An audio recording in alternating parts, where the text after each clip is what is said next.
Dia baca ayat ni, dia kata, tuan-tuan, ayat ni ayat pembatal cubaan jahat siapa saja. Jadi kalau ada siapa-siapa jin ke orang ke nak sihir kita, kita baca ayat ni. Dia pun baca wa qadimna ila ma amilu min amalin sampai habis. Bila dia baca ayat ni, kita tunggulah.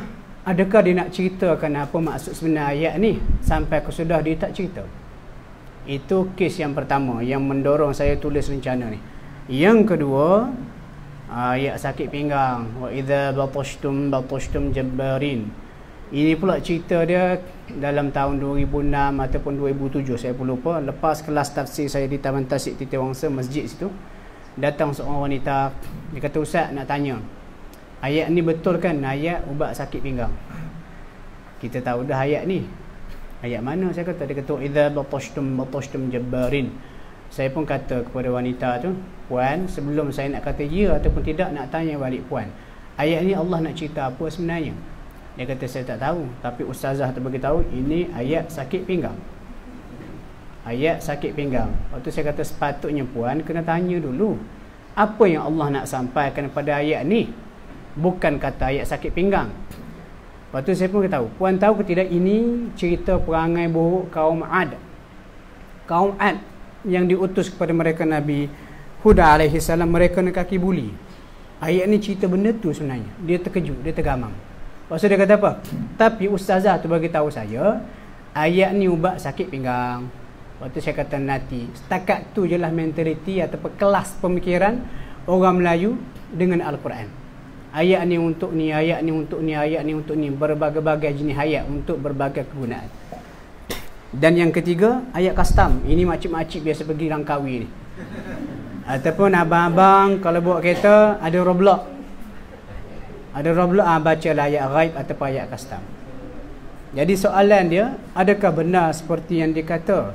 Jadi kalau kita fokus hanya begitu, ternyata kita telah merendahkan martabat Al-Quran itu sendiri. Okey, sebagai muqaddimah. Sebagai muqaddimah, bila kita baca Al-Quran dan surah Al-Baqarah, Allah kata alladzina atainahumul kitab, orang yang diberikan Al-Quran. Siapa mereka yang diberikan Al-Quran? Secara spesifik, zaman awalnya para sahabat Nabi. Kemudian benda ni berterusan sampai zaman kita. Orang yang diberikan Al-Quran yang dipuji oleh Allah ni siapa? Yatlunahu haqqa tilawatih. Orang yang membacakannya dengan sebenar-benar bacaan. Kalau awak dalam bidang tajwid, awak akan kata haqqut tilawah, baca dengan tajwid betul, makhraj betul, sifat huruf betul, panjang pendek betul dan sebagainya. Setakat tu je lah. Mengaji tajwid merata tempat, tetapi makna Al-Quran tak pernah peduli. Adakah itu haqqut tilawah? Itu cuma satu sudut kecil. Tengok apa kata Imam At-Tabari. Haqqut tilawah, dia kata membaca dengan sebenar bacaan. Banyak tafsiran dia. Membaca dengan tajuk yang betul, mengikut segala arahannya, menghalalkan yang halal, mengharamkan yang haram, dan tak ubah isi kandungan mengikut hawa nafsu. Ini antara tafsiran ataupun penjelasan yang disebut oleh para ulama sebagaimana yang disebut oleh Imam At-Tabari. Kemudian bila kita baca Al-Quran ni, biasanya dikait dengan tafsir, dan satu daripada definisi tafsir, ada banyak punya definisi tafsir ni banyak, tapi antara satu yang menarik perhatian saya, Allah kata apa ulama kata tafsir ni suatu ilmu khusus yang mengkaji tentang Al-Quran, cara nak huraikan dalil dia. Tengok, kita highlight, bersesuaian dengan kehendak Allah dan dengan tahap kemampuan akal manusia. Kenapa sebut bersesuaian dengan kehendak Allah?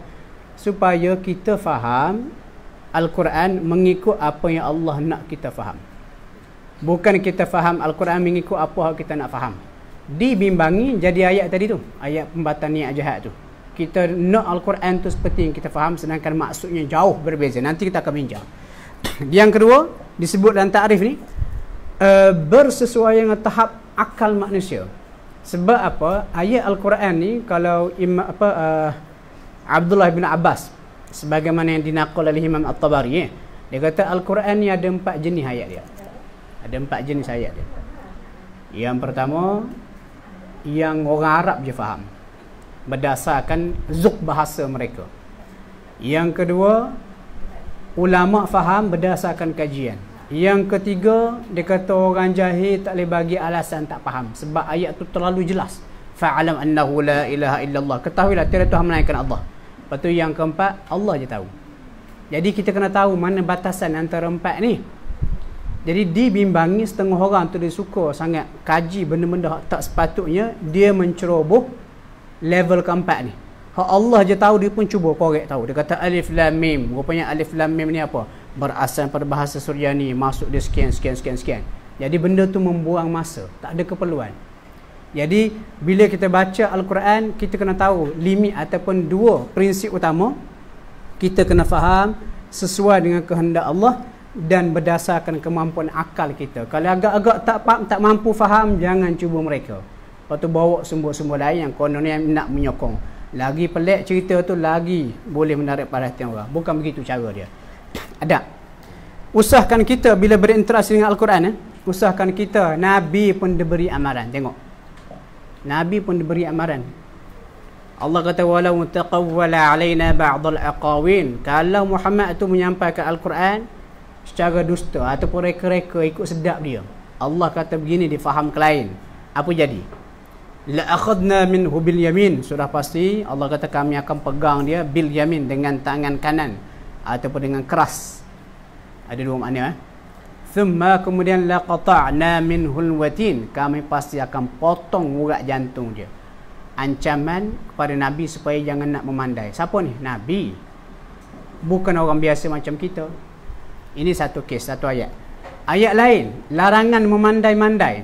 Dalam surah Sad, Allah suruh Nabi sebut, Qul, katakanlah Muhammad. Mu katakan macam ni. Ma as'alukum alaihi min ajr. Aku tak minta upah atas dakwah ini. Wa ma ana minal mutakallifin. Dan aku bukan tergolong daripada orang yang mengada-adakan, mereka-reka mencipta sesuatu wahyu. Allah tak kata, dia kata.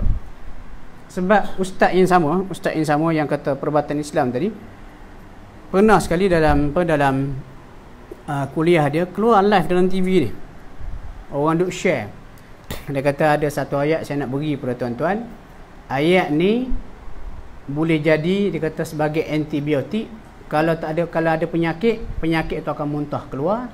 Kalau tak ada penyakit, dia akan jadi antibiotik untuk diri kita. Dia kata bukan saya kata, Allah kata. Terkejut saya. Sedangkan ayat tu cerita Nabi Ayub berdoa. Alangkah lebih baik kalau dia kata ayat ini ada keberkatan tersendiri kerana doa seorang Nabi. Tapi dia boleh cakap, bukan saya kata, Allah kata ayat ni jadi antibiotik. Bukankah itu dah memandai-mandai? Kena ingat. Dan ayat ni, tahu tak? Ayat ni Abdullah bin Mas'ud pernah tegaskan. Dia ada cerita panjang. Pada zaman beliau ni, Abdullah bin Mas'ud, dia duduk di Kufah. Dia duduk terbaring dalam masjid Kufah. Lepas tu seorang murid dia tabi'in nama dia Masruq. Masruq ni dia masuk ikut satu pintu. Lepas tu dia tengok ada sekumpulan lelaki sedang buat halaqah bincang mengenai tanda-tanda kiamat. Lepas tu macam kita kata naqib lah dalam grup tu. Dia kata apa? Dia kata di akhir zaman nanti akan keluar asap dukhan. Asap tebal, yang mana asap ni kalau kena kepada orang munafik akan menyiksa mereka dengan cara yang sangat dahsyat. Tapi asap ni bila kena pada orang beriman, dia sekadar seperti semua. Lepas tu dia pun sambung, kalau korang nak tahu, asap yang dimaksudkan sebagai tanda akhir zaman itulah asap yang disebut dalam surah Ad-Dukhan. Fartaqib yawma ta'ti as-sama'u bidukhanin mubin. Jadi Masruq dengar, dia pun macam nak mengesahkan benda tu. Dia masuk, dia tengok Abdullah bin Mas'ud tengah baring. Dia pun tanya soalan. Dia kata, tadi aku dengar sekian. Abdullah bin Mas'ud tengah baring tu terus bangun tu duduk. Lalu dia kata apa? Dia kata, ya ayyuhan nas, wahai sekalian manusia, man 'alima syai'an falyaqul bih. Siapa tahu cakap tahu. Wa man lam ya'lam falyaqul Allahu a'lam.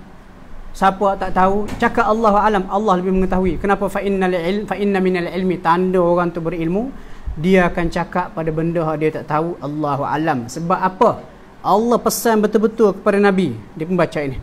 Qul ma as'alukum 'alaihi min ajrin wa ma ana minal mutakallifin. Lepas tu Abdullah bin Mas'ud kata, "Tak, sebenarnya ayat dalam surah Ad-Dukhan yang kata asap itu adalah asap kemarau pada zaman Nabi." Dia pun explain detail. Maksudnya Kita tak boleh simply ambil ayat ni pakai pada tempat yang kita rasa kita nak pakai. Ada tanggungjawab dia. Sama juga, satu lagi. Ayat ni diturunkan sebagai, kita kata apa, amaran ataupun ancaman kepada orang seperti Musailamatul Kadzdzab. Hak ni tuan-tuan, Syekh kat terang. Ayat ni memang makin ramai berlaku dalam media sosial. Mudah-mudah share kononnya firman Allah. Allah kata begitu, Allah kata begini. Sedangkan Allah Ta'ala tak sebut pun benda tu. Okey. Insya-Allah. Lagi amaran Rasulullah. Nabi kata man qala fil Quran bighairi ilmin falyatabawwa maq'adahu minan nar. Hadis ni ulama hadis kata dhaif. Tetapi makna dia tu sangat tepat. Siapa yang pandai-pandai cakap sesuatu tentang Al-Quran, maka tersedia tempat untuk di dalam neraka. Okey, kita ambil contoh. Contoh ni contoh semasa. Okey, yang pertama, ayat ni pembatalan cubaan jahat. Dia tengok literal, tengok wa qadimna ila ma amilu min amalin.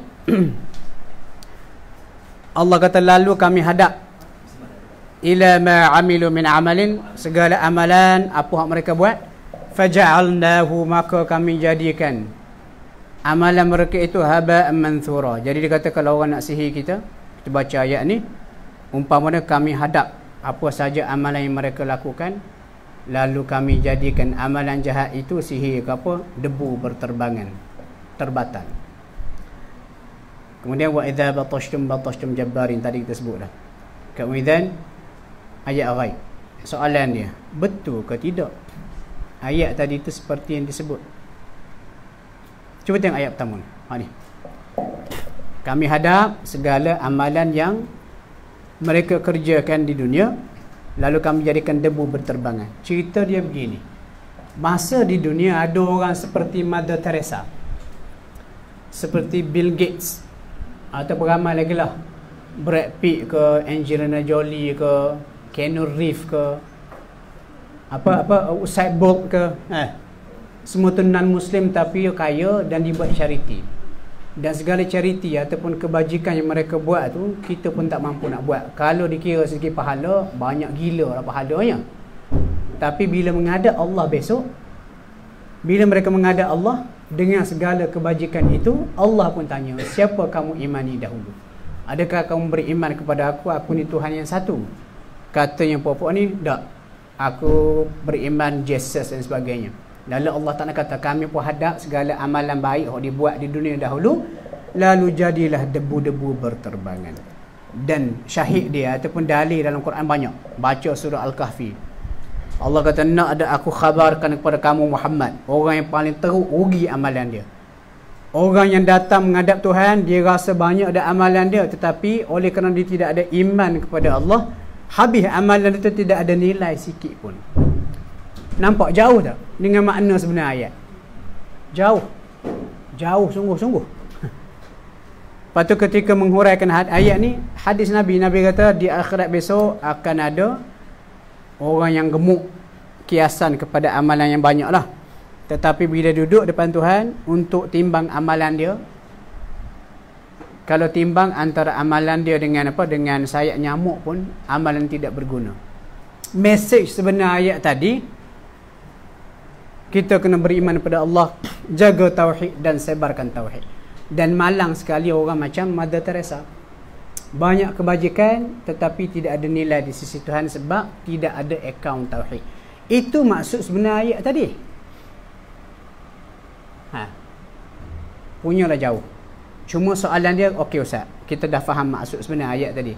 Sekarang ni boleh ataupun tidak kami gunakan ayat tadi untuk kegunaan-kegunaan seperti yang disebut oleh si Ustaz? Jawab dia boleh, tak ada masalah.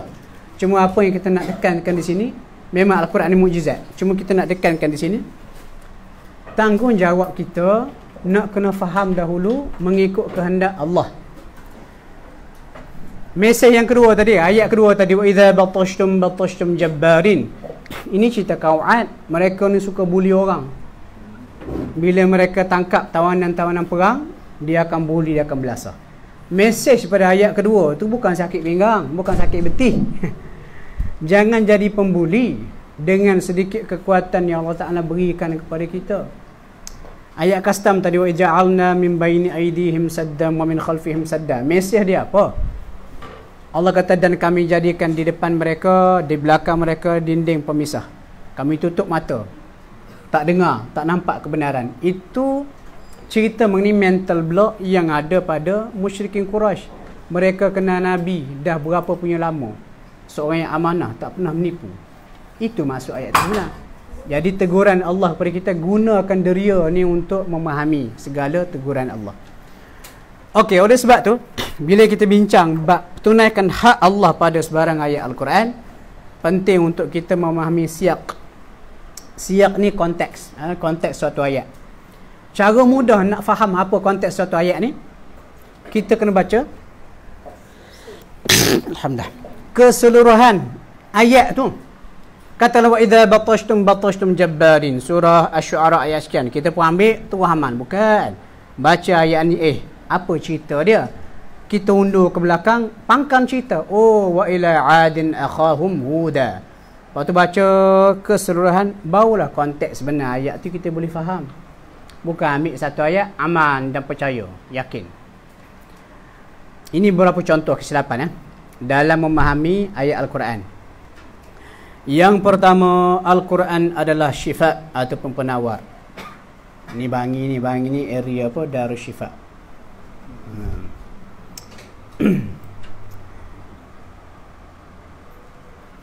Allah kata, wa nunazzilu minal Qur'ani ma huwa shifaa'un wa rahmatun lil mu'minin. Kesilapan kita baca ma huwa shifa', nampak tang syifa' tu saja. Kita tak nampak rahmatun lil mu'minin. Dalam Quran ada 4 ayat. Surah Yunus, surah Al-Isra, surah At-Taubah dan surah Fussilat. Cerita Quran sebagai syifa'. Dan dalam keempat-empat ayat ni Allah Ta'ala sebut Quran tu syifa' dan digandingkan sekali dengan orang beriman. Maksud Al-Quran ni akan jadi ubat penawar bagi orang yang beriman penuh kepadanya. Bayangkan kalau awak sembahyang tidak, ataupun hidup lebih kurang tidak mengabaikan agama, patut amal ayat-ayat tertentu kononnya untuk dapat sesuatu yang tertentu. Sedangkan iman daripada Al-Quran dalam kehidupan beragama tidak diamalkan, tapi nak mengharap satu benda. Ini salah konteks, salah faham. Okey, betul ke tidak Al-Quran ni syifa' penawar? Betul sah. Ayat ni kata wa nunazzilu minal Quran, kami turun kepada Al-Quran itu apa yang boleh jadi penawar. Betul, iyalah. Kalau sakit kepala, ustaz kena baca ayat surah Waqiah. La yusadda'una anha wa la yunzifun. Buat macam mana? Tonyong dah dari tu sakit kepala. La yusadda'u. Okey. Kalau jerawat banyak di muka, ayat mana? Baca surah Taha. Wa yas'alunaka 'anil jibal, mereka tanya Muhammad tentang gunung ganang, bukit-bukit di akhirat besok. Bila dah ada pada mahsyar tu, ada lagi dak bukit. Faqul yansifuha rabbi nasfat. Dak, Tuhan dah hancur sehancur-hancurnya. Fayadharuha qa'an safsafa, licin bumi mahsyar. La tara fiha 'iwajan wala amta, tak ada bonjol, tak ada lengkuk. Oh, jadi macam mana? Basuh, sapu muka, sapu. Nak cerita mentaliti orang kita setengah tu. Awak yakin Al-Quran boleh jadi syifa'? Saya yakin ustaz, sebab Quran sebut. Okey, sekarang kita buka klinik Al-Quran. Berani. Klinik Al-Quran sebelah dengan Tadabbur Center. Mengubati berbagai-bagai penyakit, jantung, buah pinggang, kanser berbagai tahap, gout dan sebagainya. Janji penyembuhan dengan pemulangan wang. Berani ataupun tidak? Kata boleh tadi. Macam mana tu? Berani? Nampak macam bercanggah. Tak berani. Lepas tu pernah sekali ayat ni dalam kelas kami. Saya mengajar tafsir. Dalam kelas ni ada macam-macam. Lepas tu ada seorang tu, lepas lama mengaji baru saya tahu dia ni doktor pakar. Dan dia orang besar. Dia dekan pertama kuliah perubatan, Fakulti Perubatan Universiti Pertahanan Malaysia. Dia establish, founder. Kita tak tahu. Dalam kelas tu bila kita mengajar, lepas tu ada sampai ayat ni, saya huraikan ayat ni cerita mengenai di akhirat besok Allah Ta'ala buka segala hijab. Kita dulu mental block, tak nampak akhirat, dosa pahala, syurga neraka. Besok di akhirat buka, nampak belaka, saya kata. Lepas tu saya pun kata, itu maksud sebenar ayat ni. Okey, sekarang ni ada sebahagian orang Melayu percaya ayat ni kalau diamalkan boleh mengubat sakit mata. Saya katalah, kalau amal ayat ni sampai ketua tak rabun. Saya kata gitulah orang Melayu percaya. Tiba-tiba ada seorang anak murid sampuk. Ustaz, betul lah Ustaz. Dia sampuk. Makcik. Dia kata sebab saya jumpa seorang pakcik tu, umur dah banyak dah, tapi mata tak rabun. Bila tanya dia kata dia amalkan ayat ni. Baru kita dengar, baru nak jawab, Dr. Zain ni angkat tangan. Dia kata sorry Ustaz, saya tak setuju. Saya tak setuju. Okey, kalau betul ayat ni seperti dia kata boleh mengubat penyakit, kena ambil at least 500 orang. Ini mentality orang medik. Ambil 500 orang patient yang sama sakit, diagnose doktor sama. Kemudian 500 orang ni kita suruh baca ayat ni menggunakan kekerapan yang sama. Pagi 3, tengah hari 3, malam 3. Lepas bulan kita panggil balik 500 orang ni, kita cek balik mata dia ada tak improvement. Kalau ada improvement by 50%, keputusan itu perlu di jurnal, masuk dalam medical journal. Barulah boleh jadi bukti, evidence dalam kajian. Saya berkata okey, wow. Nak jawab macam mana tu? Dan pada masa tu panaslah. Saya kata sebenarnya hak Dr. Zain sebut ni hak Islamik sebenar. Hak tadi tu Islamik juga. Cuma kesilapan Dr. Zain, dia nak ukur benda hak abstrak ataupun metafizik seperti mukjizat Al-Quran dengan ukuran moden. Itu tak boleh. Sekarang ni saya kata apa yang memberi kesan kepada kesan penyembuhan bukan kekerapan ayat ni baca, bukan ayat ni, tetapi siapa yang membaca. Dan sudah pasti kalau hak baca tu orang soleh yang penuh yakin iman dia kepada Al-Quran, kesan dia berbeza dengan orang hak tak tahu apa. Tetapi saya kata premis berfikir Dr. Zain ini sangat saintifik dan ini tidak bercanggah dengan Islam. Jadi sepatut kita kena imbang antara dua. Kesilapan Dr. Zain, dia terlalu saintifik sehingga dia macam nak ukur benda berbentuk wahyu ini dengan kata ukuran saintifik. Hak makcik ni pula, dia just amal ayat ni tanpa memahami ayat ni, mengikut sudut yang sebenar. Ayat ni cerita akhirat tu. Tapi boleh kita tak usah nak amalkan ayat ni. Awak yakin insya-Allah mungkin ayat ni boleh membantu awak supaya tak rabun mata.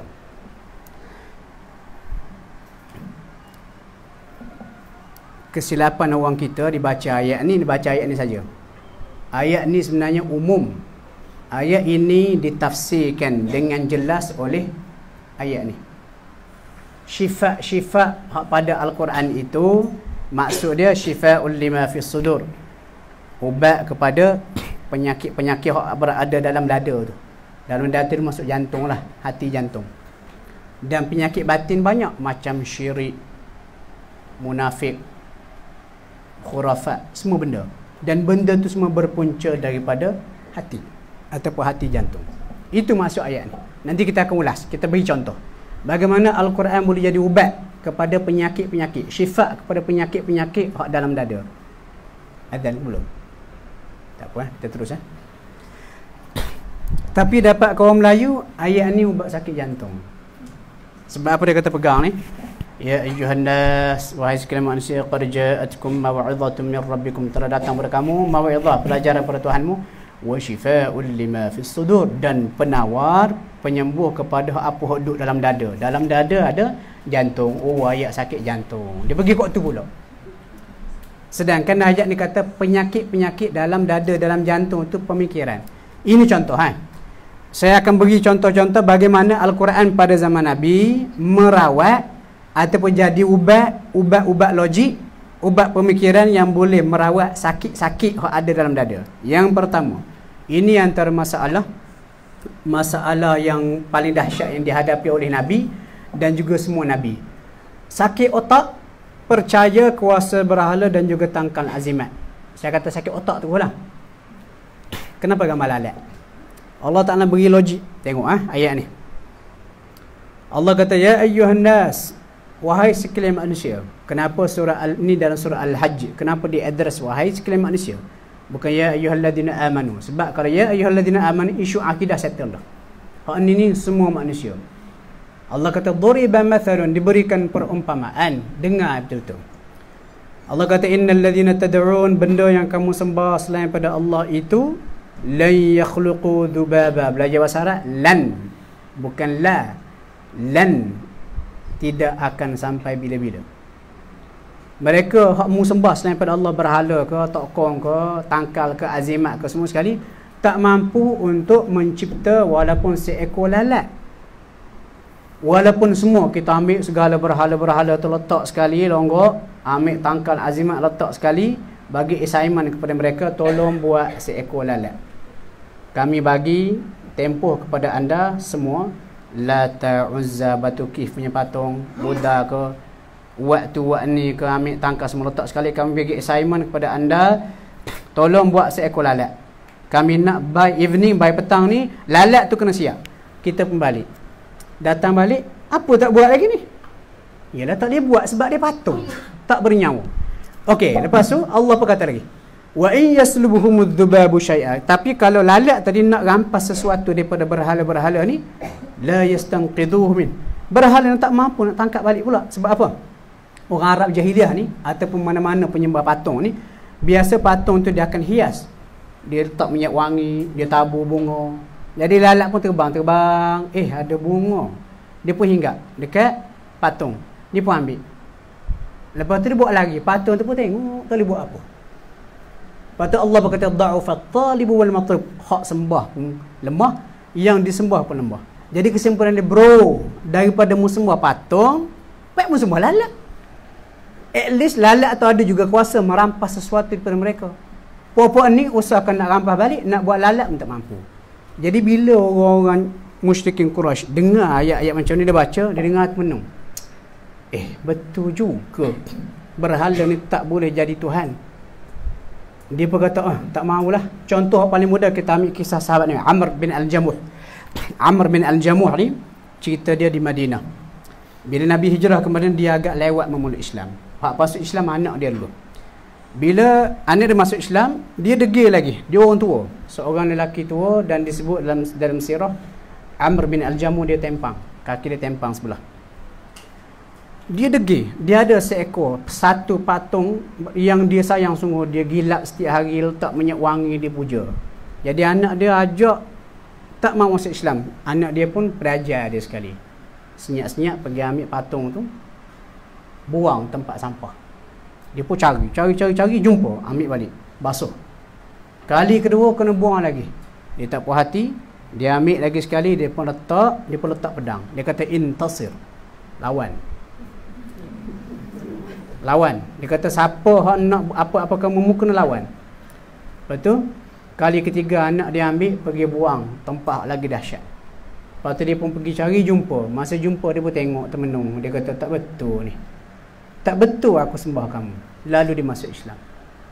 Jadi ayat-ayat macam ni bagi logik kepada musyrikin Quraisy ataupun siapa-siapa hak tak percaya kepada Allah, percaya pada berhala. Jadi dengan logik sebegini masuk ke dalam minda, apabila difahami, lalu penyakit sakit otak syirik percaya kepada berhala itu dirawat dengan penawar kefahaman Al-Quran. Itulah syifa Al-Qurannya. Faham ke situ? Contoh lain. Ini pun contoh yang dahsyat ni. Saya suka sungguh ni. Allah Ta'ala main dengan logik. Allah kata, wala in sa'altam, wakil sekarang Muhammad pergi jumpa pokok musyrikin Quraisy. Ada semua berhala banyak tu. Wala in sa'altam, kalau kamu tanya mereka, siapa buat langit bumi ni? Siapa buat langit bumi? Abu Jahal nak tanya, siapa buat langit bumi? Berhala ni kah? Abu Jahal kata, dah, berhala ni tengok belakang dia, made in Taiwan, tahun 2000. Langit bumi lama dah ada. Jadi siapa buat langit bumi ni? Allah lah. Oh Allah, bukan berhala, bukan Allah. Okey.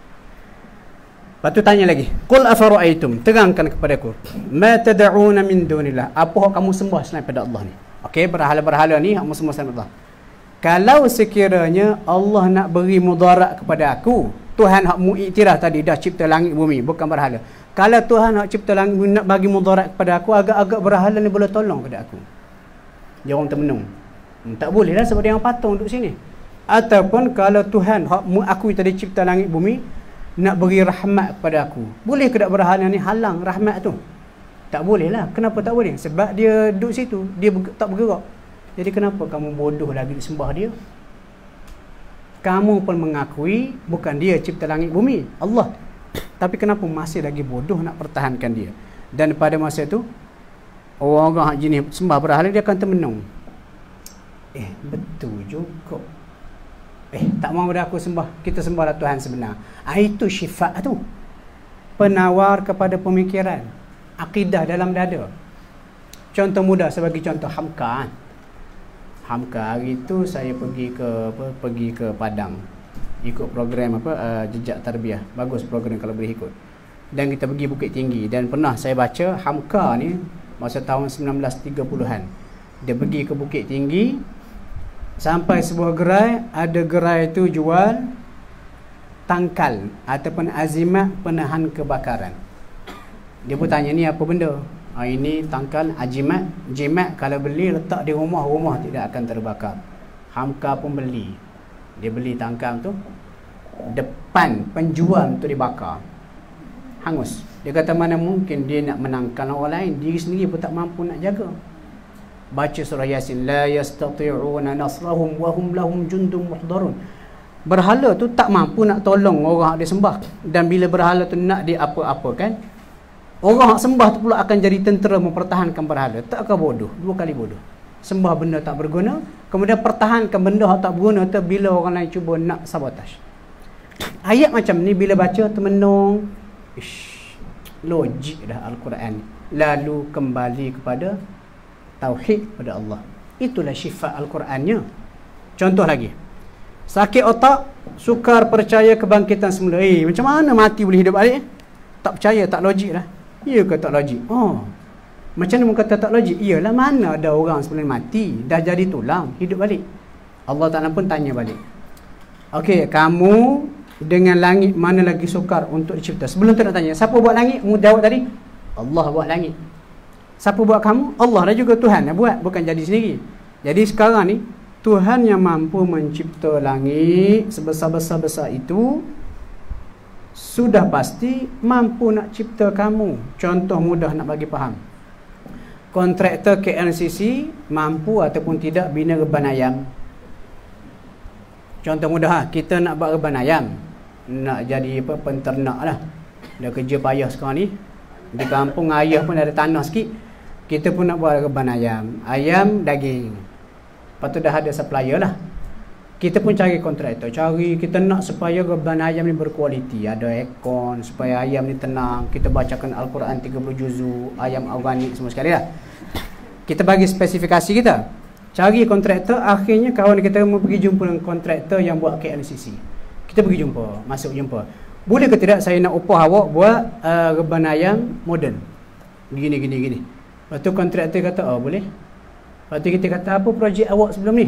Kami KLCC kami buat jadi mampu ke tidak awak nak buat reban ayam kami? Allah, KLCC kami mampu buat, takkan reban ayam cik, benda kecil je. Saya rasa tak mampu lah awak ni. Pada masa tu kontraktor akan tampar kita, bodoh. Kalau sebesar KLCC yang begitu punya kompleks aku boleh buat, setakat reban ayam sikit je. Kalau lah sebesar langit bumi aku boleh cipta, langit tidak ada tiang, bumi terhampar luas, segala isinya ada belaka. Kalau setakat nak hidupkan kamu kembali, benda kecil. Contoh lain, buat meja dengan baiki meja, mana lagi susah? Sudah pasti buat meja lagi susah. Satu hari bos kata, Abdullah, saya nak awak buat meja. Kita kata, buat meja cik, buat meja saya nak pakai. Meja saya nak begini. Kita pun okey bos, boleh. Kita pun tanya bos kita, mana bahan-bahan mentah? Bos kata, itu masalah awak, saya nak meja. Lepas tu macam mana bahan mentah? Cari sendiri. Kita pun masuklah hutan, nak cari kayu. Lepas tu jumpa batang balak. Rasa boleh dah buat meja. Nak tolak tak boleh, gergaji tak ada, kapak tak ada. Balik ke office, bos, ada gergaji kapak, aku nak meja, itu masalah kamu. Kita masuk balik dalam hutan, payah ni. Kita pun pergi cari kawan kita, dia kerja dengan Jabatan Mineral. Ada tak alat untuk mengesan besi? Dia kata ada. Kita pun pinjam, ringkas cerita. Kita pergi masuk hutan, cari. Lepas tu ada besi dalam tanah. Kita pun korek pakai tangan, dah tak ada apa ni, korek 10 kaki berdarah-darah tangan. Jumpalah besi seketul, keluarkan besi. Allah, berpeluh-peluh. 3 hari. Lepas tu ambil besi bakar. Bakar besi, jadi gergaji, jadi kapak, jadi tukun, jadi paku. Kita pun siap belaka, pikul masuk dalam hutan, tebang balak, ambil kayu, potong. Lepas 2 bulan siaplah meja sebiji. Kita bagi bos kita, bos meja siap. Bos kata okey, terima kasih. Bos pun pakai 10 tahun meja, patah kaki. Bos panggil kita, jap, boleh tak repair? Kita kata, setakat repair meja. Dulu meja tak ada, bos. Saya gali dalam tanah, ambil besi, bakar buat tu buat ni. Lepas tu bos kata, ya ke? Aku rasa buat tak mampu dah nak baiki meja. Kita berkata, bongok punya bos. Itulah logiknya kalau alam, langit sebesar-besar langit. Jangan tengok langit tu ya. Galaksi Bima Sakti, planet, semua sekali ada di alam orbitnya. Allah Ta'ala boleh cipta daripada tidak ada kepada ada. Kalau setakat nak hidupkan manusia kembali, benda kecil. Ini contoh Al-Quran memberikan logiknya. Lalu logik ini menjadi penawar kepada penyakit syirik, susah nak percaya kebangkitan semula dan sebagainya. Ini syifa. Itu syifa sebenar Al-Quran. Okey, penyakit seterusnya ni syifa Al-Quran, penyakit akhlak, buruk sangka, suka mengumpat dan sebagainya. Contohlah, ada seorang lelaki, dia kata, Ustaz, saya ni nak jadi orang baik, tapi saya payah nak jadi orang baik. Sebab apa? Antara perangai buruk saya suka mengumpat. Di pejabat saya dekat pantry tu, saya lah presiden kelab mengumpat. Kalau sehari tak mengumpat, saya rasa resah nak kena mengumpat. Jadi ada tak ubat dia, Ustaz? Air jampi. Saya kata, tak payah air jampi. Segini, awak ambil berapa ayat ni. Ayat ni surah Al-Humazah.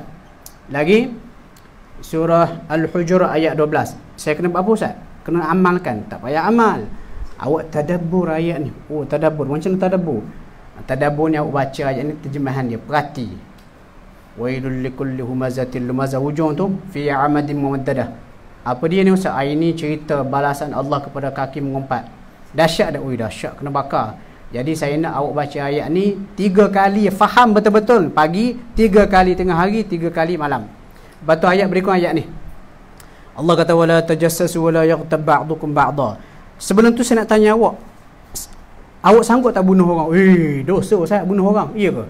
Let's say katalah awak pergi bunuh orang, tahan sikit, okey, pergi bunuh. Lepas tu jangan bunuh saja, potong daging dia makan. Dahsyat, Ustaz, 2 kali dosa tu. Okey, kalau bunuh orang lain berdosa dah, makan daging lagi tu. Cuba bunuh adik awak sendiri, sanggup tak? Dahsyat, Ustaz, tak tergamuk saya. Orang gila sanggup buat. Awak tahu tidak, mengumpat tu macam bunuh saudara sendiri, makan daging dia, lagi gila. Ingat mengumpat, gila aku nak mengumpat. Jadi awak baca ayat ni dengan penghayatan, baca dengan terjemahan hayati. Jadi buat macam mana? 3 kali pagi, 3 kali tengah hari, 3 kali petang. Dan dalam tempoh ni kena ada tempoh berpantang. Awak jangan pergi pantry, sebab situ tempat punca awak mengumpat. Jadi awak baca ayat ni hayati betul. Lepas bulan baru pergi balik ke pantry. Lepas bulan dia buat, dia pergi balik ke pantry, orang pun kata, awak tahu ke tidak, dia pun mengumpat ni. Dia nak mengumpat balik, dia pun teringat ancaman Allah dalam ayat ni. Tak apa, saya tak mau. Lalu penyakit hati, busuk hati, mazmumah dia tu terubat dengan syifa Al-Quran setelah dia tadabbur dan memahami Al-Quran. Nampak ke tidak syifa sebenar Quran tu? Duduk di situ. Bukan sakit kepala, la yusaddauna anha. Itu prinsip dia. Faham hak ni, insya-Allah kita boleh faham apa dia syifa dan kenapa Nabi cuma mengambil masa 23 tahun boleh mengubah para sahabat. Sebab kaedahnya betul. Soalan dia, boleh ke tidak ayat-ayat tadi tu, wa qadimna tadi tu, ayat jantung nak guna untuk berubat fizikal? Jawab dia bergantung kepada kualiti pembaca. Kalau Sa'ad bin Abi Waqqas baca pada Fatihah, baca Fatihah pada hak sakit itu boleh sembuh, kita baca tak tentu lagi sembuh. Yang membezakan kita dan dia adalah kualiti pembaca. Kalau siapa belajar di Darus Syifa, ayat ni biasa popular ni. Afa hasibtum annama khalaqnakum abatha. Kadang kita baca saja tak tahu cerita asal usul dia. Kenapa ayat ni dibaca? Ada cerita dia. Abdullah bin Mas'ud bertemu dengan seorang lelaki yang ditimpa penyakit. Lepas tu dia membaca ayat ni. Dan dibaca sudah pasti dia faham apa maksud tu. Sebab ayat ni macam bagi amaran kepada makhluk, katakanlah jin ke merasuk, orang kena sihir ataupun jin dah merasuk. Afa hasibtum annama khalaqnakum abatha wa annakum ilaina la turja'un. Adakah kamu ingat kamu ni dicipta sia-sia, tak ada audit kira bicara. Mu kena ingat, mu buat jahat merasuk tubuh kawan ni, ada audit akhirat besok Allah Taala akan seksa kamu. Jadi sebelum kamu terkena azab akhirat, sekarang mu kena bertaubat. Jadi jin tu pun rasa takut, dia pun keluar. Itu maksud sebenarnya yang bagi warning. Lepas tu dia pun cerita ke Nabi. Nabi kata apa? Nabi kata kalau sekiranya orang yang yakin dengan mukjizat Al-Quran, baca kepada gunung pun gunung akan hancur. Jadi kesimpulan ayat-ayat tadi, nak amal ayat ni boleh, tak ada masalah. Sehingga Imam As-Suyuti dia bincang satu bab khusus dalam Ulumul Quran dia, Al-Itqan fi Ulumul Quran, dia bincang apa? Tajuk Khawasul Quran. Khasiat Al-Quran. Ada. Kita tak boleh nafikan benda tu. Tetapi kesilapan kita, hak khawasul Quran kita letak di atas sehingga mengatasi kita tadabbur dan juga memahami ayat Al-Quran. Sudahnya Quran kekal sebagai kitab jampi, bukan kitab petunjuk hidayah yang mengubah kita. Ini pun kesilapan yang kedua ayat 1000 dinar ni. Amal ayat 1000 dinar murah rezeki. Sekejap Allah kata bertakwa murah rezeki. Apa guna amal ayat 1000 dinar tetapi tidak bertakwa? Saya bertakwa kepada Allah, walaupun saya tidak amal ayat 1000 dinar, rezeki saya murah. Ni ayat ni pun ramai silap. Orang nak faham, nak bagi faham mudah macam ni dah. Katakanlah kita masuk pejabat kita memang sepah. Ketua jabatan pun tak buat kerja. Sekali pengarah turun. Pengarah kata kenapa pejabat ni kotor sangat. Lepas tu jumpa ketua jabatan. Awak buat apa? Awak tak bagi arahan kepada staf untuk jaga kebersihan pejabat. Lepas tu ketua jabatan kata, oh dia orang tak dengar cakap saya Ustaz. Bos kena tulis surat. Okeylah, bos pun ambil surat, tulis. Dengan ini saya mengarahkan supaya pejabat dipastikan kebersihan dia, minggu depan saya nak cek. Lepas tu bos pun kata, okey bos, terima kasih. Kita pun ambil surat bos, kita buat frame. Kita buat frame, cantik-cantik, tampal. Kita panggil semua staf. Okey, ini surat bos kita hafal, kita amalkan, kita macam buat nasyid. Setiap pagi tak payah ke bilik ni, kita nasyidkan surat bos. Minggu depan bila bos datang, tak payah peduli ke bilik ni. Bila bos datang, kita tunjuk kepada bos, kita dah hafal surat dia. Minggu depan bos datang bilik, sepah, mata bos dah merah dah. Lepas tu kita pun, dia pun tengok, staf dalam pejabat semua senyum. Lepas tu kata yang ketua itu 1, 2, 3. Dia pun nyanyikan surat bos tu sebagai lagu rasmi pejabat. Bilik sepah lagi. Bos pun kata staf aku ni ada masalah mental. Itu analogi nak bagi faham. Takwa tu bukan baca ayat 1000 dinar. Ni antara kesalahan berikutnya, siap obses yang berlebih kepada sains. Ini antara contoh. Kalau baca dalam buku tu Dr. Maurice Bucaille, Al-Quran, Bible, Modern Science, kita tak nafi ada sumbangan dia, tetapi antara kesilapan dia dibaca ayat ni, satu ayat ni. Dia kata ayat ni cerita mengenai lapisan kerak bumi dan juga atmosfer tu tak boleh ditembus begitu sahaja, mesti ada kuasa roket ataupun alat untuk gerudi dalam bumi. Quran sebut, dia kata, dia membaca ayat ni, ya ma'syaral jinni wal ins, wahai sekalian jin dan juga manusia, in istata'tum an tanfudhu min aqtaris samawati wal ardi fanfudhu, kalau kamu mampu nak menembus penjuru langit dan juga bumi, sila. Tapi la tanfuduna, kamu kena ingat kamu tak mampu untuk menembus illa bisultan, kecuali dengan kekuasaan. Dia kata sultan tu roket lah nak tembus atmosfer bumi. Kita hak cuai baca buku tu, oh subhanallah, Quran sebut dok pasal roket ni, rupanya bro salah tu. Sebab tu kita kata konteks ni, siyaqul ayat, kena baca ayat sebelum. Bila baca ayat sebelum, Allah berkata ayat sebelum ni, sanafrughu lakum ayyuhath thaqalan. Ataupun sebelum tu lagi, kullu man 'alaiha fan wa yabqa wajhu rabbika dzul jalali wal ikram. Semua ada atas muka bumi musnah belaka. Yang kekal cuma Allah. Lepas tu berlaku kiamat.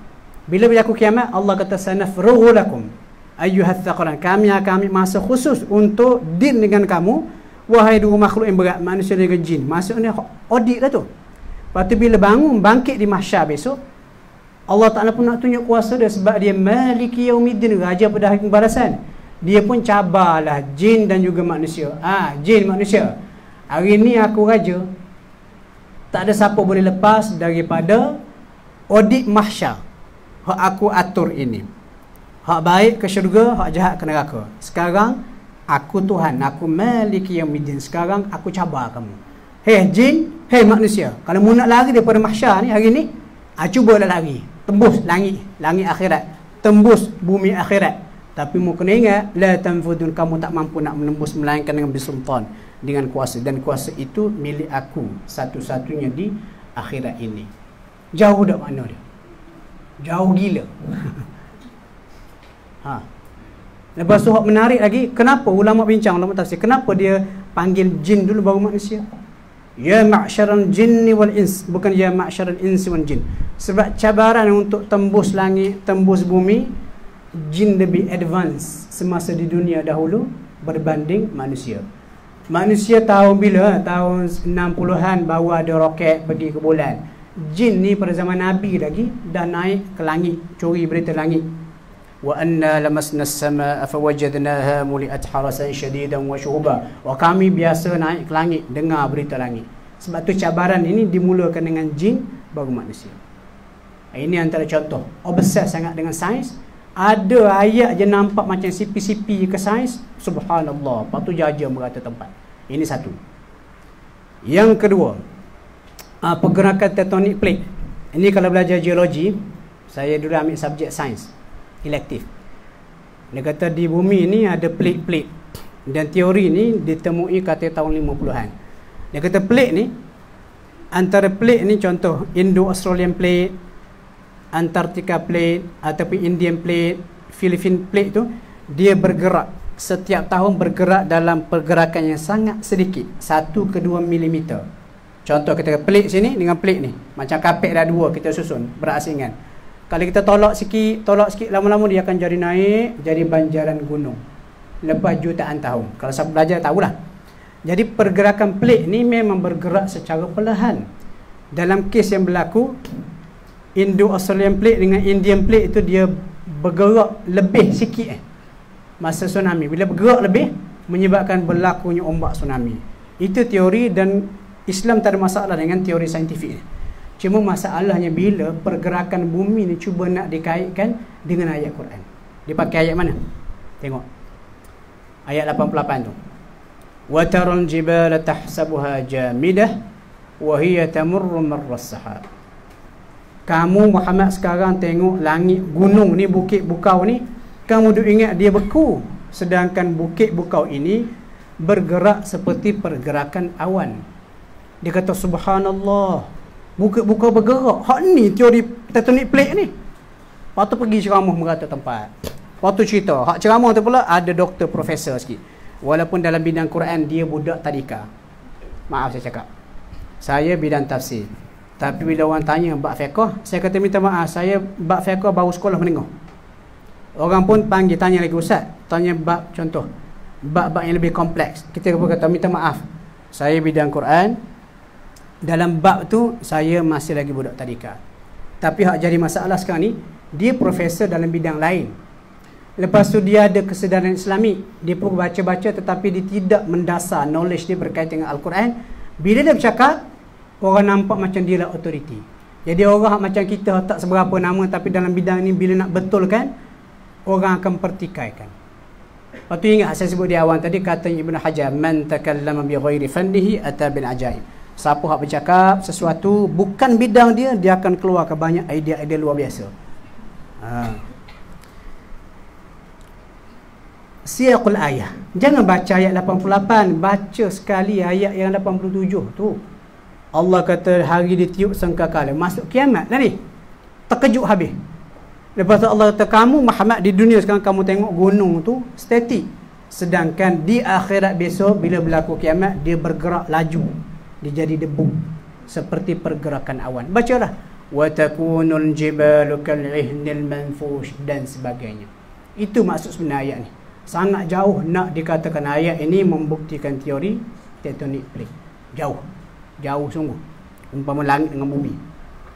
Jadi kesimpulannya, Al-Quran bukan buku sains, tapi kitab hidayah yang mempunyai segelintir fakta saintifik sebagai tanda mukjizat.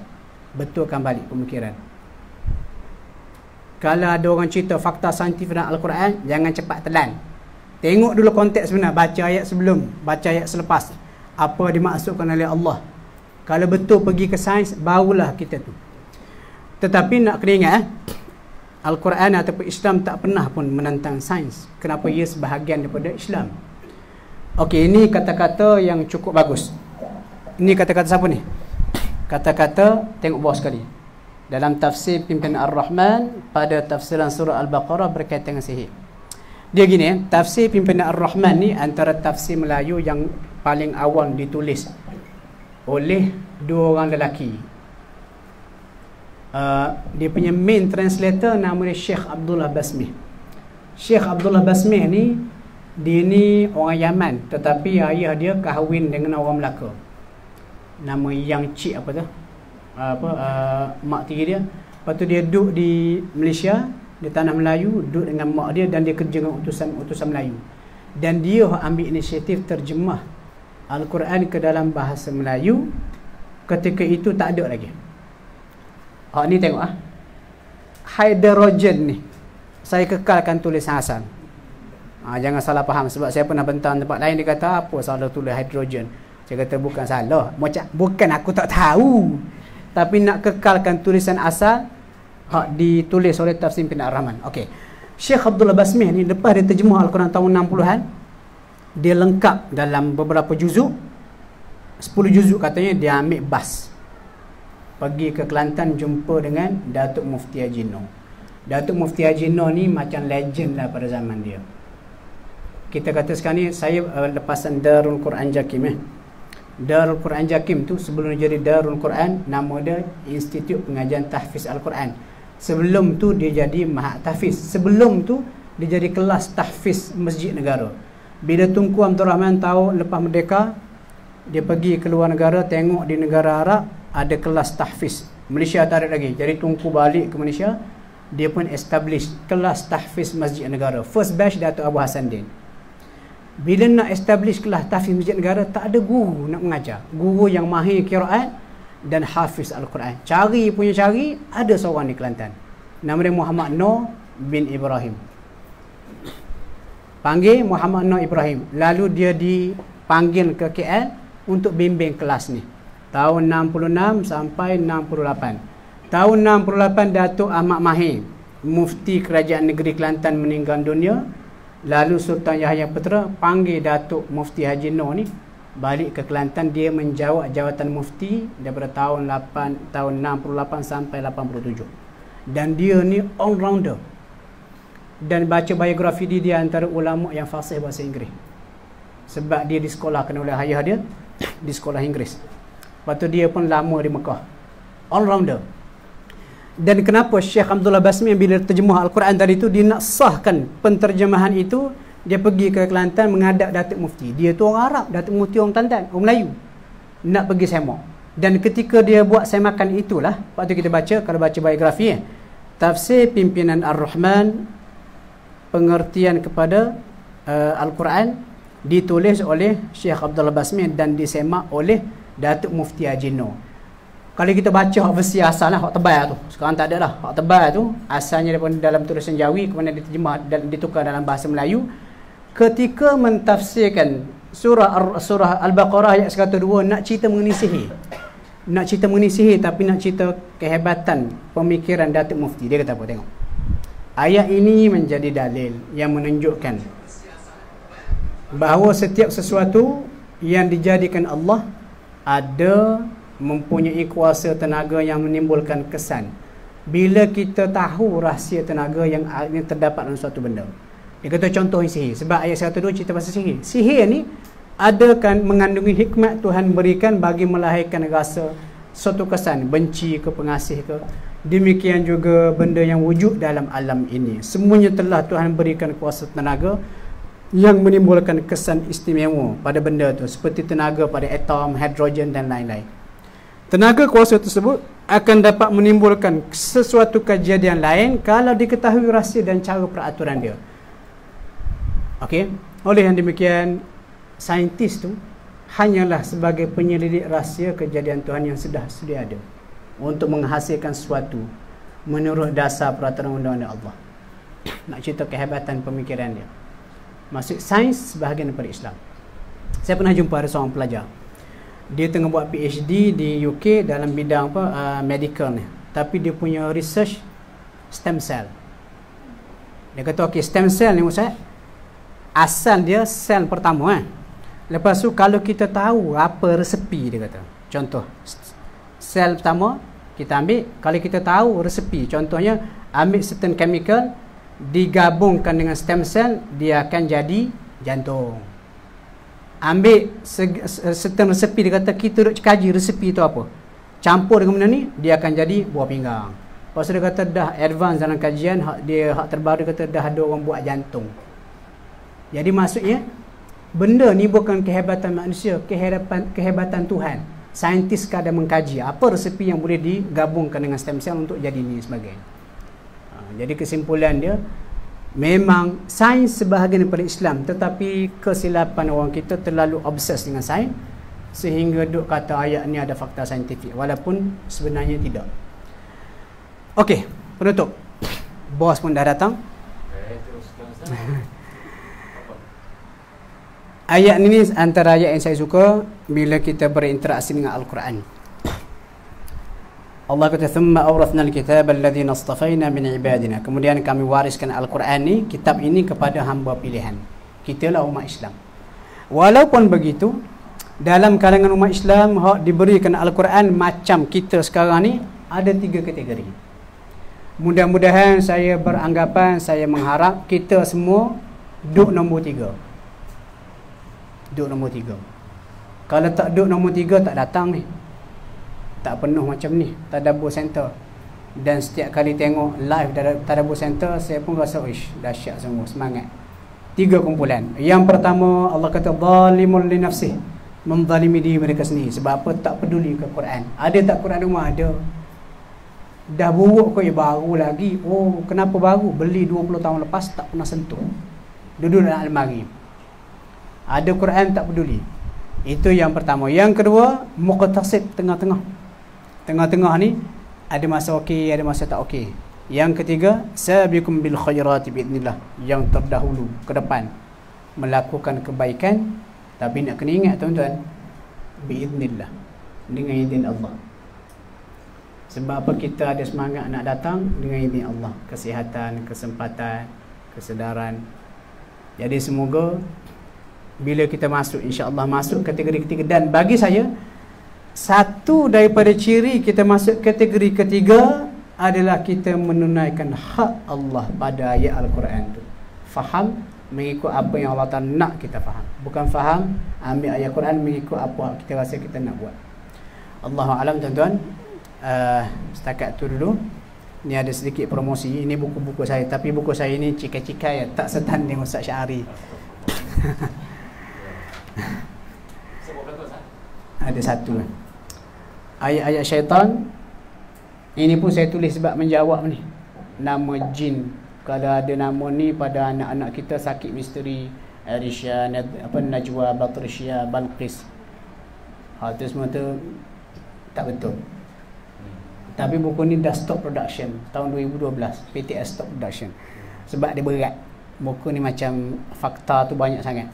Lepas tu buku ni juga saya jawab dakwaan kalau salah baca Fatihah panggil nama setan, 7 ekor setan. Hak tu pun tak betul.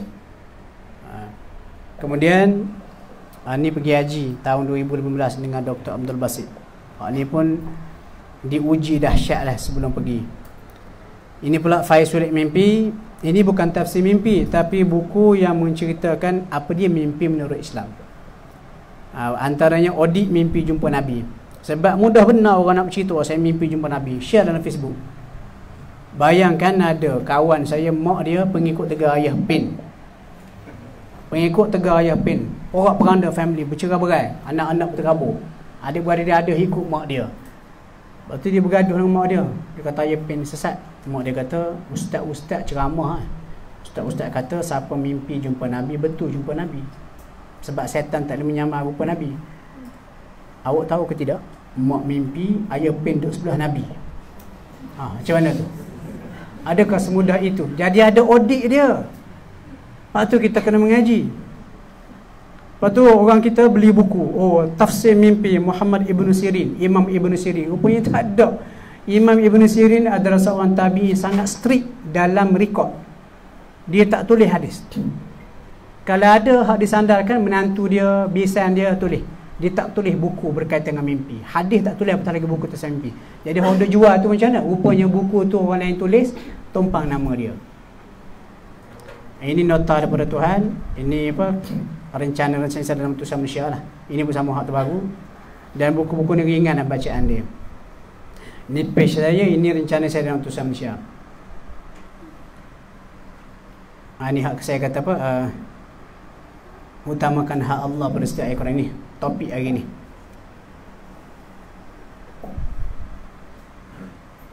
Dosa halaman media sosial 40 hari sebelum mati, apa tanda? Betul ke tidak? Jawab dia tak betul. Quran kata wa ma tadri nafsum bi ayyi ardin tamut. Seorang tak tahu di bumi mana dia akan mati. Malu pada jin. Sebab kalau baca surah Al-Ahqaf, dan surah Al-Ahqaf first time bila Nabi jumpa dengan jin, jin kata sesama dia, falamma hadaruhu qalu ansitu. Bila Nabi bacakan Al-Quran, jin pendengar dia kata shh.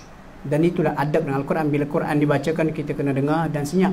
Tiba-tiba orang kita Quran dibacakan pun melalak, tak tentu hala, buat tak peduli. Kita berkata jin pengerti senyap. Mu tak malu ke jin ke? Itu rencana ni. Lepas tu takut dosa, takut hantu. Takut benar ke hantu? Meremam bulu-bulu lah. Dekat osteo tu, tingkat 7, katanya keras dulu. Hak tu fikir. Sedangkan dalam diri kita ada setan yang boleh mendorong kita menderhakai Allah. Hak tu lagi bahaya. Dan seterusnya hak lain-lain. Lepas tu ini CD kuliah saya. Ada beberapa lah. Ini kuliah saya dalam ada 40. Dia CD kan, lepas tu tak jalan CD sebab kereta makin canggih. Tak pakai CD-ROM dah. Pakai pendrive. Lepas tu dia pun modify jadi pendrive pula. Allahu'alam. Cukup setakat tu. Kalau ada soalan, kalau saya mampu jawab, saya jawab. Ya. Boleh. Bagaimana buku yang dijual, saya tak ingat oleh siapa, tapi ada senarai ayat-ayat Quran yang macam Ustaz cakap tadi, ni untuk kepala, ni untuk sakit jantung dan sebagainya. Saya tak ingat penulis siapa. Saya beli buku tu dulu. Ya. Zaman Jahil dulu sukalah. Dia gini sebenarnya usaha dia tu bagus. Usaha dia bagus sebab dia nak dekatkan orang dengan Al-Quran mengikut cara tersendiri. Cuma alangkah lebih baik pada setiap ayat tu kalau dinyatakan apa maksud sebenar. Jadi benda tu kita nak sangkal tak boleh sebab Al-Quran memang mukjizat. Dan kita kena galakkan orang untuk baca Al-Quran ni walaupun untuk benda tu. Tetapi kalau boleh setiap ayat yang kita kata sekian-sekian tu biarlah ada konteks sebenar. Lepas tu dia kena ada bahagian awal intro dia. Keutamakan hak Allah, lepas tu untuk hak lain-lain kita gunakan ada khawasul Quran. Tetapi ayat ni untuk ni, contoh dia kata ayat ini untuk rezeki kita sentiasa ada. Inna hadha la rizquna ma lahu min nafad. Ini adalah rezeki kami yang tidak akan hilang. Sepatutnya tulis dulu ini sebenarnya gambaran syurga. Allah Ta'ala beri nikmat syurga banyak. Allah kata ini adalah rezeki kami dalam syurga diberikan kepada orang beriman, tidak akan hapus, tidak akan hilang. Patut sebut tu. Jadi orang ada inisiatif untuk memahami Al-Quran mengikut maksud sebenar. Direct soalan? Ada lagi? Silakan. Ya. Silakan.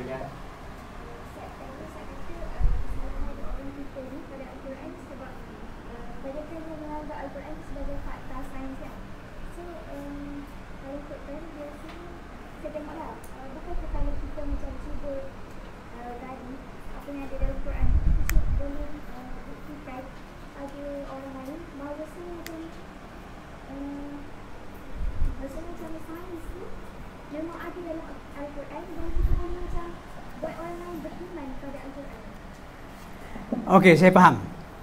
Kena faham balik. Saya tak nafikan sains, fakta saintifik dalam Al-Quran. Yang saya duk tegur tadi tu, kegilaan melampau nak mengaitkan semua benda dengan sains. Balik pada ni Ni, prinsip di sini. Al-Quran bukan buku sains, tapi kitab hidayah yang punyai fakta saintifik sebagai tanda mukjizat. Tak ada masalah. Cuma sebelum kita nak claim ini fakta saintifik, kena betul lah. Jangan, oh ini fakta saintifik. Korang tu pun tengok, oh ya ke? Lepas tanya, sekali pun tak betul. Kita kena pastikan itu betul-betul fakta saintifik, bukan pseudo-science. Ataupun kononnya dakwan fakta saintifik tapi maksud lain. Lagi?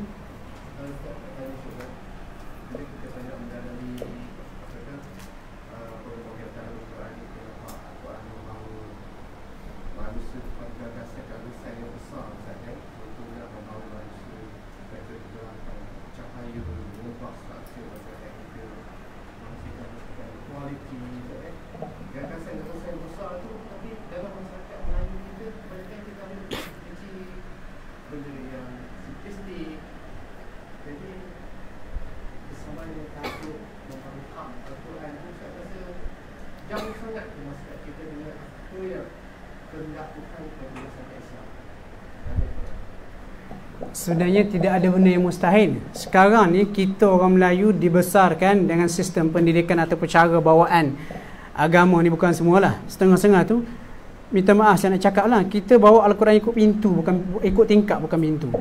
Jadi ini tugasan kepada anda semualah. Ini macam piramid punya sistem. Ni cari 10 klien dia, cerita Quran nak benda ni sebenarnya. Dan insya-Allah kalau betul-betul kita faham Al-Quran mengikut kaedah yang betul seperti Nabi buat kepada para sahabat, tak mustahil kalau kita gerakkan sungguh. Tak mustahil. Generasi akan datang akan jadi generasi terbaik berdasarkan Al-Quran. Masalah sekarang ni banyak sangat kita kata pecahan-pecahan ataupun idea-idea yang menyanggah arus, idea yang kita berada di arus perdana tetapi salah bawa Al-Quran tu. Dan bagi saya benda ni boleh diusahakan. Contoh sekarang ramai dari kesedaran. Contoh sebalik Kelantan yang gitu bila nak bagi talk di Kelantan, yang kata Ustaz, minat utama orang sekarang ni tadabbur. Jadi dah ada minat tadabbur, satu benda yang baik. Jadi gagasan yang besar oleh Al-Quran ini boleh diterapkan ke dalam masyarakat. Tak mustahil, sebab Nabi pernah buat. Nabi buat kepada sahabat-sahabat ni manusia. Kita pun manusia juga. Ada 4 kerak tulang, otak yang sama. Cuma kaedah tu kena betul dan usaha tu perlu ditingkatkan lagi. Alhamdulillah. Lagi? Okey.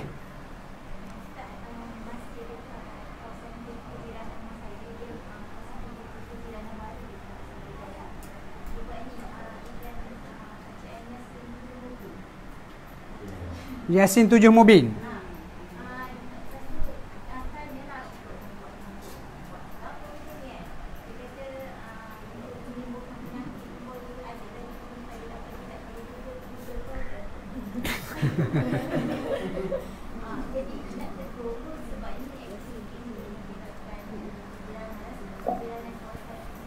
Okey, saya faham.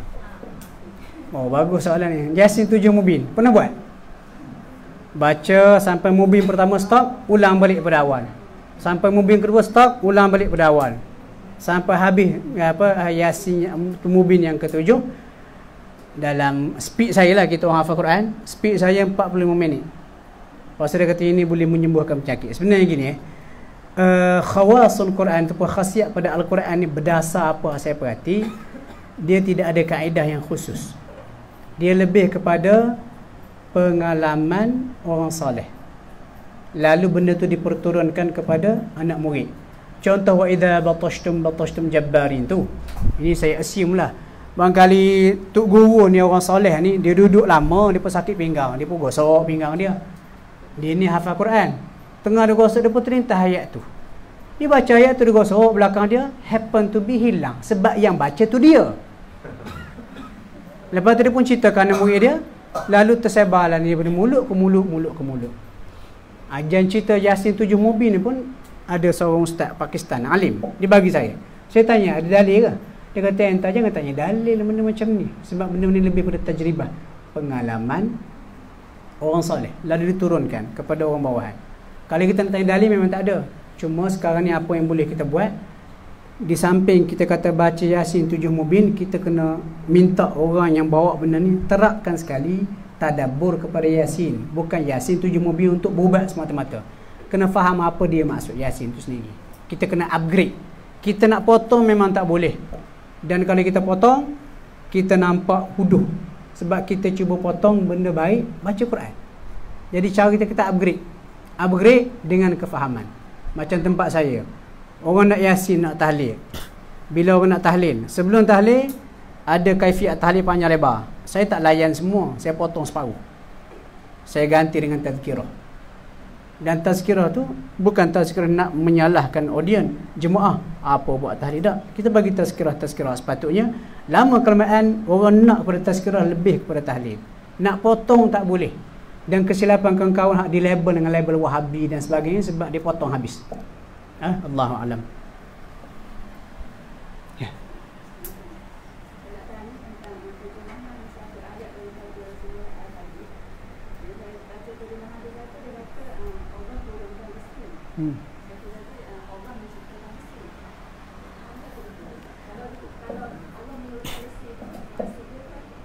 Okey, literally kalau tengok ayat tu wa anzalnal hadida fihi ba'sun syadid. Kalau literally anzala.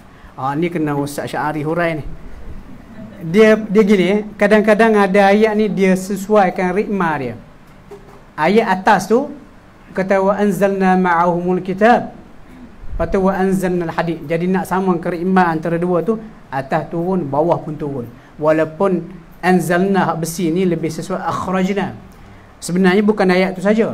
Ada ayat lain pula, binatang ternak turun daripada langit. Dia kata apa? Macam ayat tu? Wa anzalna minal an'ami thamaniyata azwaj, surah Ghafir ke surah Az-Zumar. Dan kami turunkan binatang ternak tu 8 pasang. Jadi bila bincang ayat tu ulama khilaf lah. Tapi dalam perbincangan ulama kata apa? Kenapa dikatakan turun? Sebab sumber kehidupan untuk haiwan tu hidup adalah hujan yang turun. Jadi bukan literally turun. Walaupun begitu ada ulama yang kata literally memang turun. Binatang ternak first generation, kalau Adam dengan Hawa turun ke bumi, binatang ternak pun first generation turun ke bumi. Kalau langit, dia kata apa, Quran itu kitab yang diberikan kepada Nabi itu turun daripada langit. Literally besi pun turun daripada langit. Dan hak kata besi turun daripada langit ini, dia punya penjelasan panjang lebar. Dia kata sebenarnya semua ada di muka bumi ini bukan berasal daripada bumi. Ini balik berapa juta tahun sebelum kejadian bumi. Bumi ini Allah Ta'ala cipta bumi muda. Dan bumi muda yang tidak ada lapisan atmosfer. Dia terdedah kepada hentaman batu meteor daripada langit. Bila batu meteor tu dalam tu ada besi, dia jatuh ke bumi, terbenam ke dalam bumi. Bila lama kelamaan bumi tu jadi sejuk, lepas tu tercipta ada lapisan atmosfer, kita pun dah sesuai hidup di bumi, kita pun korek balik bumi duduk dalam tak bumi, apa besi dalam bumi. Sebenarnya bukan situ, asal daripada langit. Itu antara tafsiran yang dibuat. Dia tak ada absolute.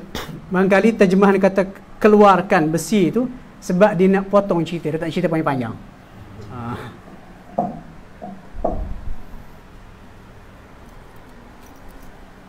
Ada lagi? Dari FB Ustaz. Ada juga. Puan Nurul Ashikin Ruh Milin. Okey. Hamba rasa kesimpulan tu. Adakah salah kalau kita terlalu mengamalkan sesuatu ayat untuk kesembuhan atau rezeki? Jawab dia tak salah. Sebab baca Quran ada janji per huruf. Cuma apa yang kita nak tekankan dalam perbincangan kita pada malam ini, biarlah kita amal baca ayat tu dengan faham apa maksud sebenarnya Allah Ta'ala nak sampaikan. Bila kita faham dan kita amal, dia akan jadi double. Amal kosong sebelum ni. Bila kita faham, kita akan baca bersama faham dan menghayati. Mesej Tuhan tu pun kita amalkan dengan kefahaman. Bukan kosong. Boleh, tak ada masalah. Saya pun amal ayat macam contoh. Ini kita kata sebagai doa saya sendiri lah. Saya amal ayat-ayat macam kata apa? Ni hak jantung ni. Ya ayyuhan nas tadi tu. Ini antara ayat yang saya amal. Saya pegang dada, saya baca. Wahai sekalian manusia, telah datang kepada kamu pelajaran Tuhanmu dan penawar kepada apa ada dalam jantung, dada. Saya minta supaya kefahaman Al-Quran itu akan merawat penyakit-penyakit busuk hati, tidak yakin, khurafat, syirik dan sebagainya. Lepas tu last sekali, jantung sekali lah, supaya jantung sihat, tak kena sakit jantung. Tak ada masalah. Cuma nak ditekan ke malam ni, ayat cerita ke lain, bawa ke lain. Ni macam cerita apa? Awal-awal tadi tu. Allahu'alam. Cukup lah. Ada soalan lagi? Kita ada lebih kurang 2 minit. Kuliah ikon ni kita panggil ustaz setahun sekali je. Sila. Kan bapa yang tadi Puan dikatakan sebagai syifa sebab dia beri rasional kepada kita. Tapi kalau kita tengok sirah tu sendiri, orang Quraisy pun still tak nak terima tak dakwah Rasulullah. So kita tahu bukan masalah rasional, mungkin ada masalah lain. Jadi kalau untuk masalah tu apa pula sifat dia? Dia isu hidayah lah. Cuma ni pada lapis kita kata saintifik.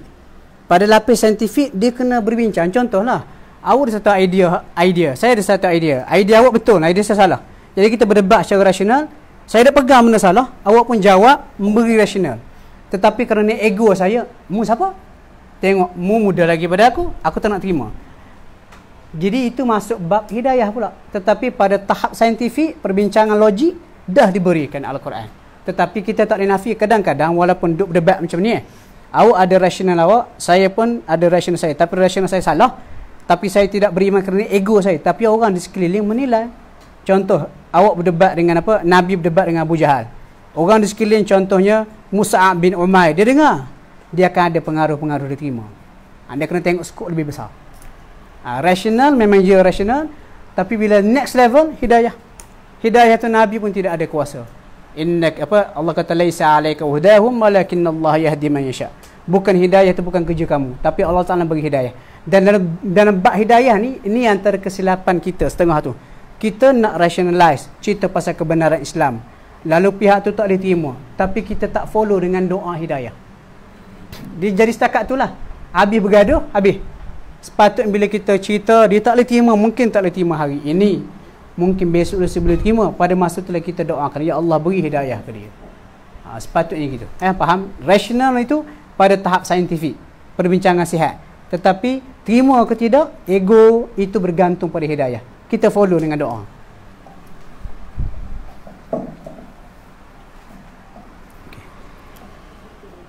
Heavy perbincangan sini. Saya macam wow. Dan sebenarnya saya suka macam ni. Alhamdulillah. Itu maklumat Ustaz, seingat saya lah, setahun Tadabbur Center inilah satu-satunya kuliah paling banyak soalan. Ya ke? Dan hamba rasa ini permulaan yang begitu kami tunggu-tunggu, di mana asatizah berinteraksi, menyantuni netizen, menyantuni tuan-puan yang dipilih Allah untuk hati. Saya mewakili Tadabbur Center mengucapkan jutaan terima kasih pada guru kesayangan kami Ustaz Abdullah Bukhari. Beliau bukan sekadar ahli akademik, tetapi inspirasi kami dalam bidang penulisan. Ramai orang boleh ceramah, tapi bab menulis, dan bukan sekadar menulis yang menjawab permasalahan semasa, itu kami sendiri sedang menuju ke arah itu untuk lebih banyak belajar dengan Ustaz Abdullah Bukhari Al-Hafiz. Jadi tuan-puan, untuk makluman, Februari nanti kita akan bersama dengan Profesor Najib Abdul Qadir, pensyarah penting di Universiti Kebangsaan Malaysia, dengan topik Maqasid Al-Quran. Dia ada kaitan dengan apa kita bincang hari ini, di mana ayat-ayat Allah mestilah ditafsirkan dengan tujuan Al-Quran diturunkan. Apa maksud statement tu? Renung-renungkan, dan kita bertemu bulan Februari nanti. Terima kasih banyak-banyak pada semua yang hadir. Ada daripada, saya difahamkan tadi, daripada Bangi apanya? Daripada mana tadi? Daripada Tanjung Malim, subhanallah, jauh. Dan barangkali ada yang lebih jauh daripada itu. Jumpa lagi tasbih kafarah dan surah wal asri. Subhanallah bihamdi. Sudah la ilaha illa anta astaghfiruka wa atubu ilaik. Bismillahirrahmanirrahim. Wal asri innal insana lafi khusr. Jangan lupa dapatkan naskah ya buku Al-Fadhil Ustaz. Sebenarnya ni 20. Bukhari. Apa ni ada tak? Ada lagi 20 dalam kereta, tapi saja takut tak habis, bawa sikit Buku-buku sama, buku lain. Buku sama. Kalau lain tak ada stok. Hamba buka Ustaz dah. Post kah? Akak pandai tekan tak? Share.